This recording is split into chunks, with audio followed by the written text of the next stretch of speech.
Jack Wilson is an elderly man who once served as a priest in a small village church in the Lake Valley district. He left the clergy in 1988, but never lost his faith. On the contrary, it only grew stronger over time. Jack continued to strictly observe religious traditions, especially during the Easter holidays. After leaving the church, he chose a life of isolation. His house stands on the outskirts of the village, far from other people. Since then, he has rarely been seen in public. Despite his advanced age, Jack remained physically active and surprisingly cheerful.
Today we discovered the body of Jack Wilson. The old man had hanged himself in the attic of his home. The poor guy had been hanging there for quite some time before being found. A rabbit costume and a human skull were also discovered in the attic. We believe this is a significant piece of evidence in the case of the so-called Roger the Rabbit.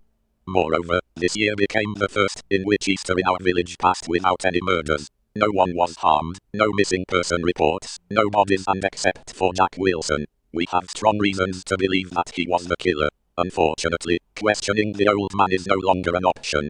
Police Officer Douglas Turner, in an interview with LVT,